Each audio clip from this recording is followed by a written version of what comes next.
What's going on, everyone? Welcome back to the Fight Out podcast. Obviously, going to be talking about UFC 314 at the weekend.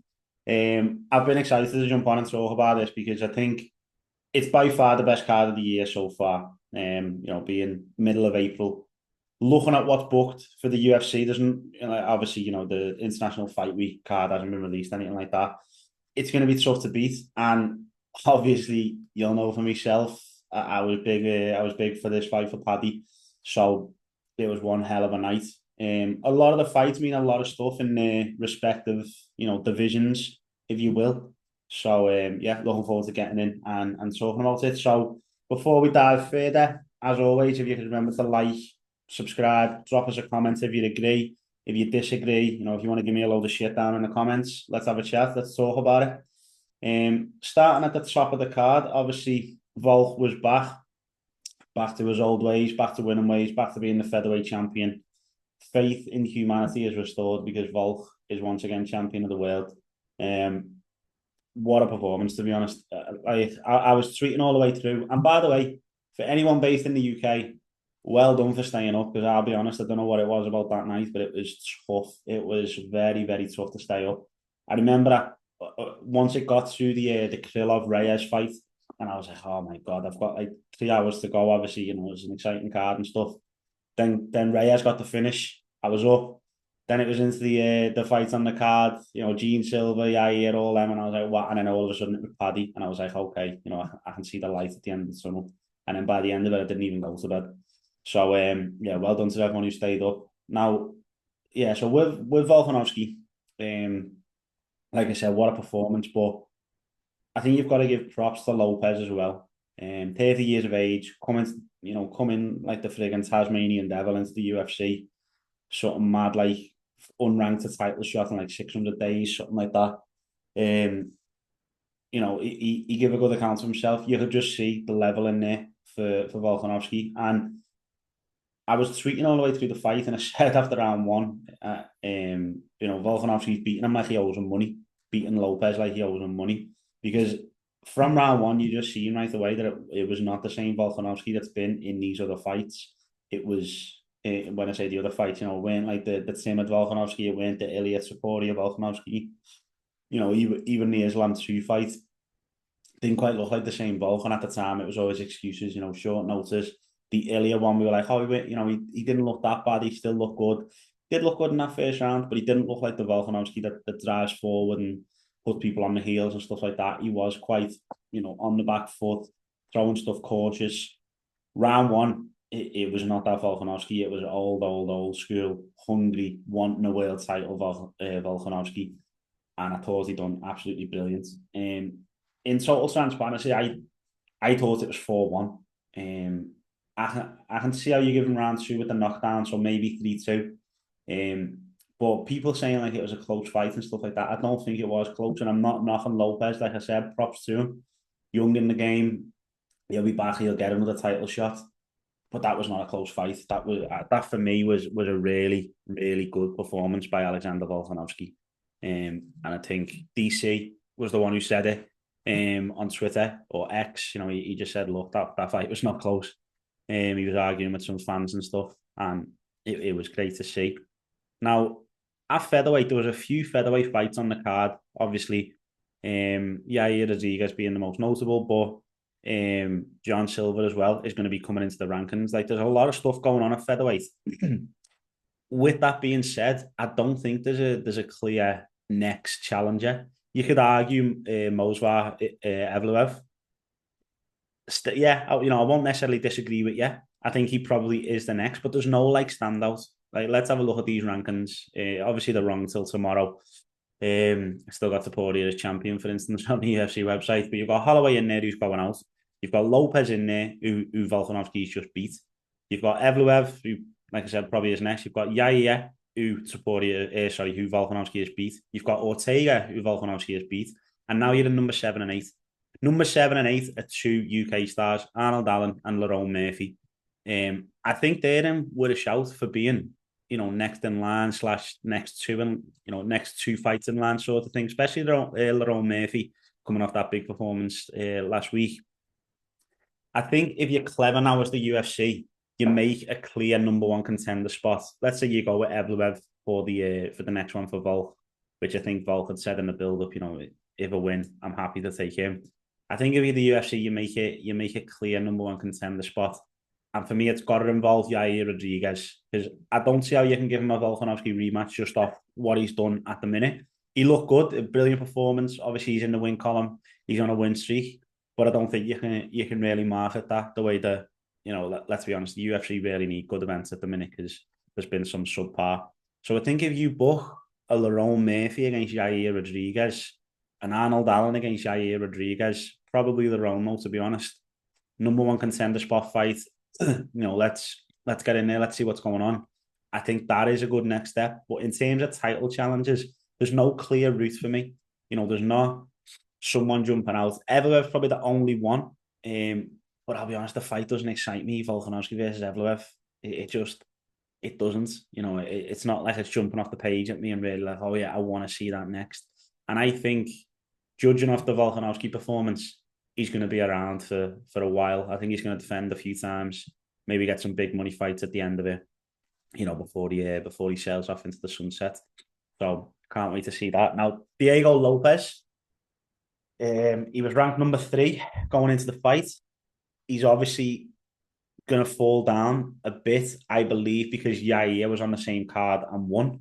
And I think Evloev will probably also just go up by default because Lopez is coming down. And Max Holloway is coming out of that division. And obviously, Ilia Topuria is no longer in that division either. So you could see an Evloev be ranked, number 1, maybe number 2. You could see Yair being ranked number 3.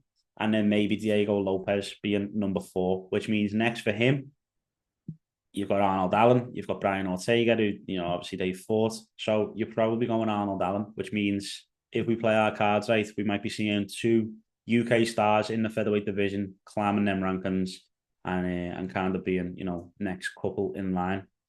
With that being said, about UK stars being next couple in line for title shots, let's move on to Paddy the Baddy.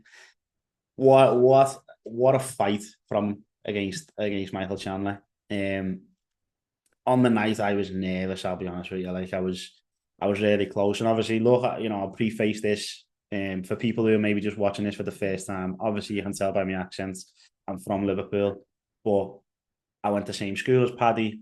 I live around the corner from where he used to live before he moved. I used to see his girlfriend or his wife rather walking the dog most days.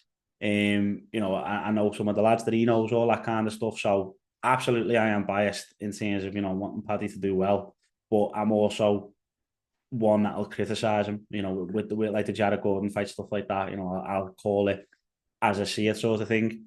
With this fight against Chandler, I thought it was a good matchup because I thought styles make fights, and I did see a way that Paddy could win, and I could see areas that Paddy could cause Michael Chandler a lot of danger. I didn't see it going the way that it did, though. Like the performance was absolutely a career best. He rose to the occasion, massively, absolutely massively. And I think next for Paddy, regardless of who it is, has got to be a headliner on a pay-per-view event. He's done the co-main, he's done the fight nights, he's done all of these things. Excuse me.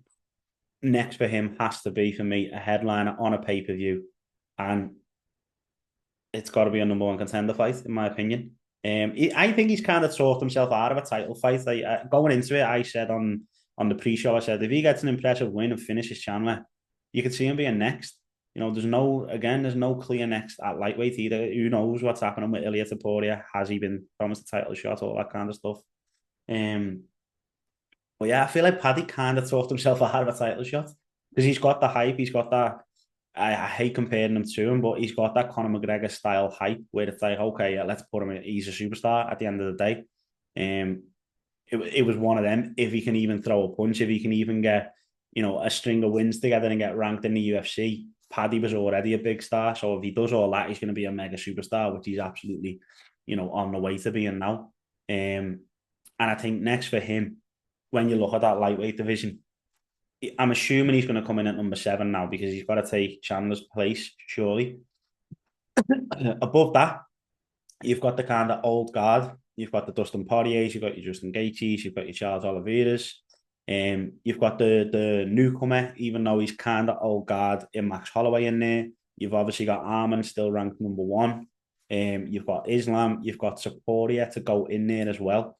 And you've also got Dan Hooker. Now, call me romantic, call me whatever you want. I still want to see Dan Hooker versus Justin Gaethje. So I don't want either of them to be matched up with Paddy. If I had to pick one, though, I think the Dan Hooker fight would be the better one to watch. Justin Gaethje, obviously, mega superstar, that kind of thing. I'm going to be selfish and say I don't want to see Paddy versus Gaethje because I'll feel sick watching it. I'm not saying Paddy's going to get beat, but stylistically, Justin Gaethje, I think is a bad style for Paddy in terms of, the power, all that kind of stuff. And I'll kind of caveat that point in a sec because I thought the same about Chandler. I feel like Dan Hooker would be a much more fan favourite fight to watch, as well as, title implications for the pair of them. But with that being said, I think Paddy hit the nail on the head. I think the best fight in there will be Charles Oliveira versus Paddy Pimblett. Pay-per-view headliner, anywhere, Brazil, England, USA. I don't care where it is, Australia, like literally don't care where it is. Put it as the pay-per-view headliner for a big show. Number one contender fight, winner gets the shot at the title. Seen talk of the earlier fight. Even Paddy didn't mention that. So I think that's kind of all you need to know about that one, because either Ilya's been promised a title shot or there's some other weird plan for him that we're not privy to yet. But I don't think the Ilya versus Paddy fight is really worth it right now. It could be bigger as a title fight. So let's say either Paddy wins the belt or Ilya wins the belt. That could be bigger as a title fight. The caveat to that, again, I love that word, caveat, by the way. Let's say Ilya has been promised a title shot and he fights Islam and loses. Let's say Paddy gets a title shot and fights Islam and loses. Well, then Ilya versus Paddy also makes sense at that point. Right now, again, it does make sense, but I think there's other fights that you could make that'll probably make a little bit more sense. And for me, I think it is the Charles Oliveira fight.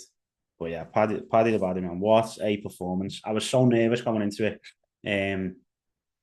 I felt like Paddy knew what a lot of us didn't. Like it played out like he sort of envisioned it. But I think in the first round, he got hit by a big shot.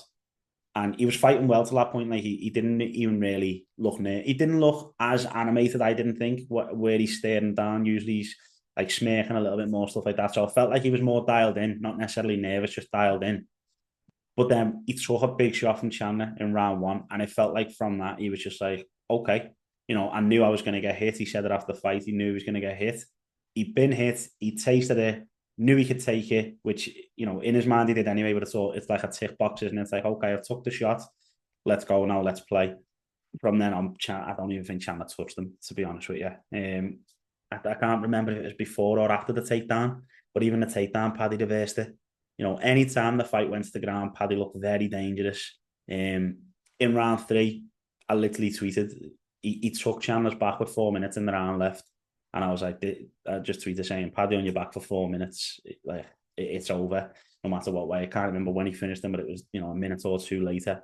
I actually done it outside the bet. I had Paddy by submission in round three and Volkanovski by decision. And it was Paddy by TKO in round three, which was even more shocking for me, to be honest. I didn't see a world where Chandler got TKO'd just because of who we've been in there with. We've been in there with Gaethje, he'd been in there with Poirier, he'd been in there with all of these people, and none of them necessarily TKO'd him. He'd been subbed by, Poirier, Gaethje, stuff like that. So it was just a coming out party for him in so many ways, and he was already a superstar before it, so it's a very, very interesting position now for Paddy to be in. For Michael Chandler, I don't know where he goes from here. Paddy mentioned McGregor because of how McGregor put money on him. And the thing that I liked about that call out as well, everyone calls out McGregor. McGregor's the money fight. Everybody knows it. You go and see him fight a broomstick and pay pay-per-view money for it because he's that much of a superstar. But Paddy didn't call him out necessarily like, I just want that McGregor fight. I want the money fight. He was like, hang on a minute, you put money on Michael Chandler when we're like, closer related, Irish and Scouse. People might not know, but we like Irish people or Scousers definitely in particular. class themselves as like, not class themselves, but are very relatable to Irish people. You know, we see very much similarities. We get on when we go over there. We love the Irish, all that kind of stuff. And there's like an unwritten connection between us, kind of thing. So I know what Paddy was saying when he done that. Obviously, with the McGregor, from McGregor's point of view, I think McGregor was kind of jockeying for the Chandler fight, really, and I think McGregor actually does really want that Chandler fight. He's like, you know, Chandler wins, I can get the fight, I can come in, and then he's probably in a title picture then, which is mad to say in 2025. But you know, the way that Paddy called him out weren't like, oh, I want that fight. It was like, you know, you've pissed me off a bit there. Like, if you fancy coming back, I'll punch your head in for you. Like, it was like almost tongue in cheek, which I liked again, because he is actually looking at them title fights. You know, he's looking at number one contender spot. He's looking at title fights, which when Paddy come into the UFC, no one thought we would be saying that. So it's very, very interesting to see. And you know, he's in a very, very good spot at the minute, to say the least. Michael Chandler, I think the next fight for him could be McGregor. I think it's perfect timing for the two of them. If you know, if McGregor's got all his legal stuff in line and all that kind of stuff, it's a good comeback fight for McGregor.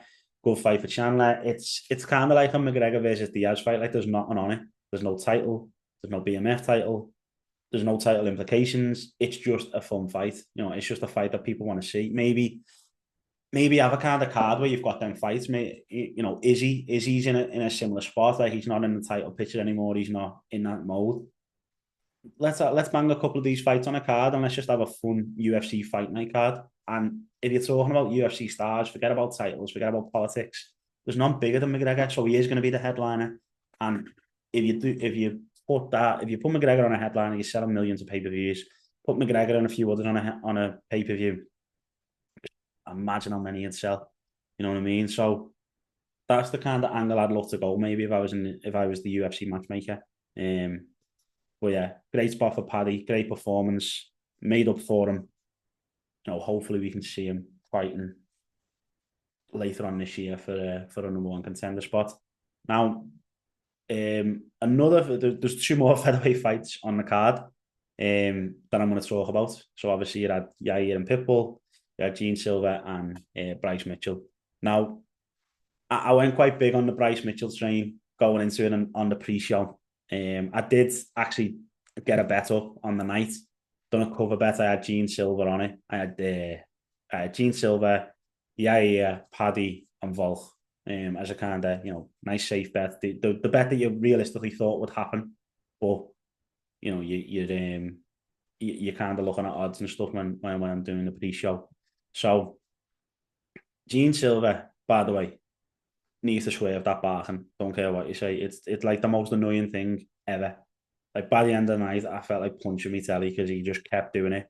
And like, he's mad as a box of frogs, and he's bouncing off walls, he's jumping on the cage, hanging off it, barking and stuff.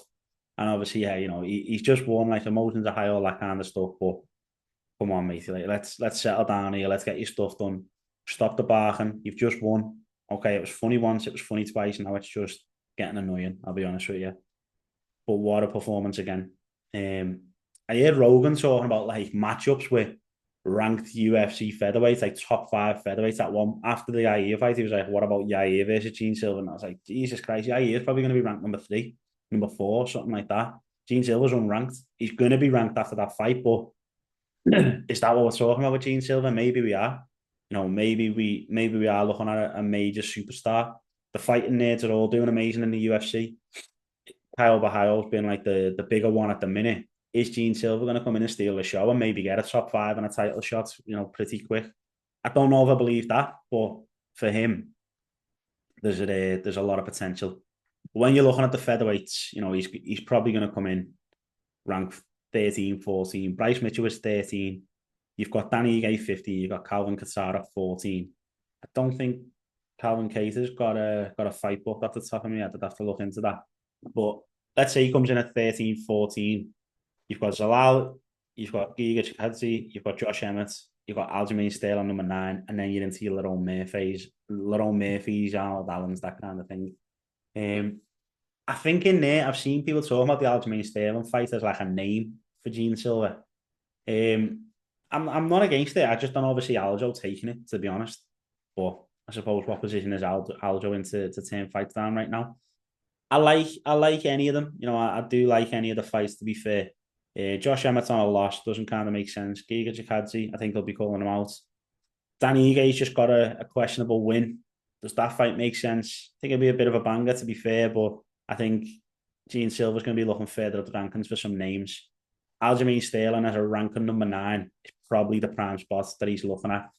Lerone Murphy, Arnold Allen, I don't think, maybe Arnold Allen would take it, come to think of it. I don't think Lerone Murphy would. I feel like Lerone Murphy's really got that eye on the title now. He's unbeaten. He's on a hell of a run. Rightfully so, he could be looking at that. But yeah, what a performance. For Bryce, just looked like one of them nights where it didn't go to plan for him. He got a lot of stuff wrong. Even his takedowns, they look laboured, they look tired.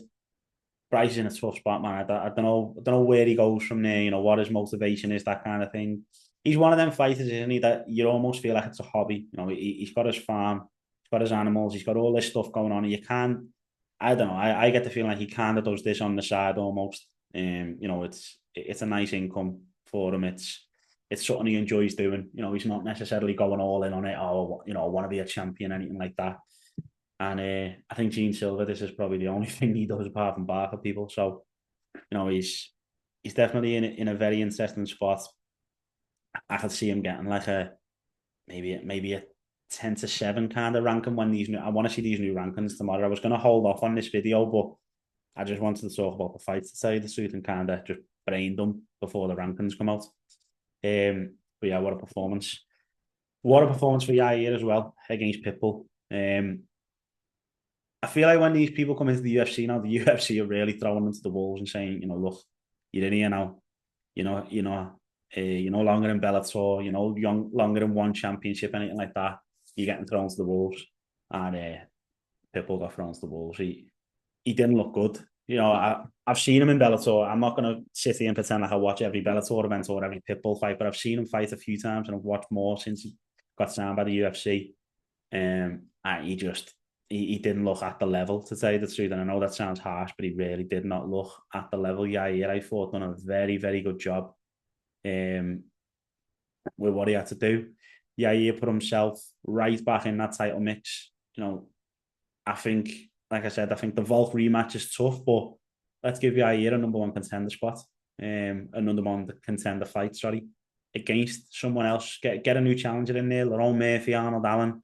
Aljo doesn't make sense because he's coming off a loss. Joe Rogan wants Jean Silva. I don't think that makes sense. Let's give him one of the English boys or UK boys and see how we get on there. Because other than that, you're kind of doing same old. And that's what I mean about the featherweight division. It's quite interesting. It's stacked, but there's no like real next title contenders clear. There's the next shot there. That's not clear, which means someone can go and take that and grab it by the balls and get the next shot, which you like to see. Then kicking off the main card was Krylov against Dom Reyes, and I'm back on the Reyes saying I'm not doubting him no more, man. Dom Reyes, what a performance that was! What a finish! I can't believe he didn't get a bonus. First round finish. He's Krylov, massive underdog. Didn't even get a bonus. What's the man got to do?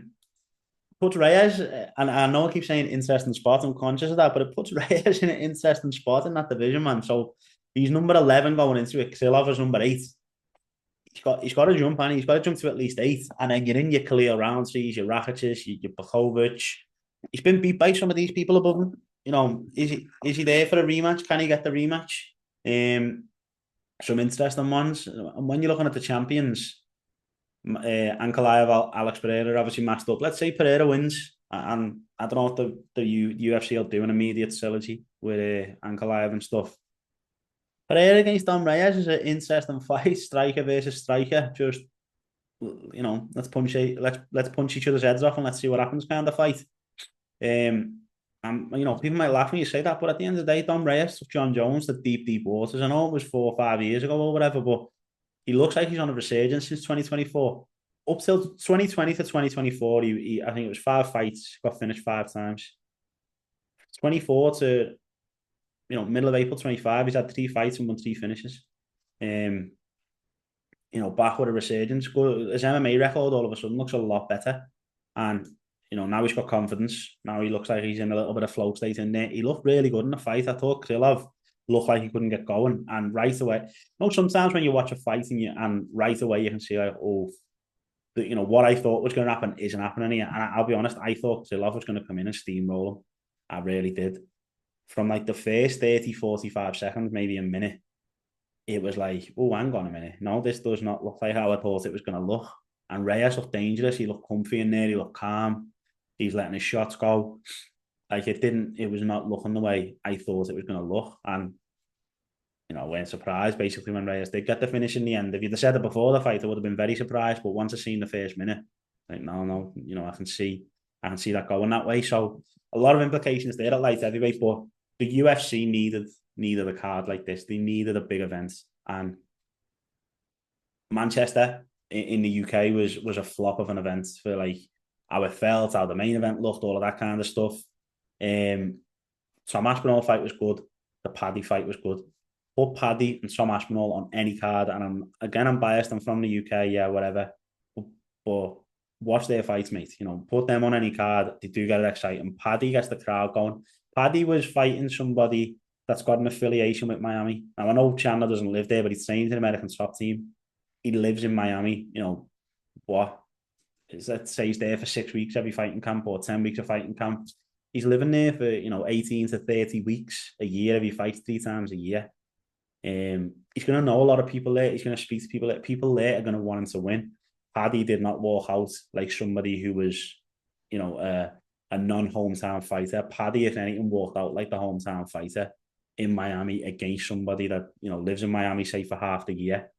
It's, the kid's a superstar. He is an absolute superstar, and he's proven now he's got the ability to match it. The UFC, my point being, needed an event like this with Paddy on it, Volkanovski coming back, getting a massive win, making history. The only fighter 35 or over to win in the lower weight classes, which I believe is 170 and below. Win a title shot in the lower weight classes. It's it was a great night. A couple of stars coming out. Jean Silva, obviously Yair looked good again. Dom Reyes is back on the surgeons. There was good undercard fights. Chase Hooper got a big win over Jim Miller. Mikhail Alexeyshuk back in a winner. What else was on there? Obviously Dan Ige got a little bit of a questionable win, to be fair. And yeah, some really good fights all the way through. It was a great card. I really enjoyed staying up to watch it. Which as a UK fan, like I said, is tough. So what do you think's next? What do you think's next for at featherweight? Who's getting the next shot? What do you do with Paddy? People agree. Did he talk himself out of a title shot a little bit? Is Charles Oliveira the fight that you want to see? It is for me.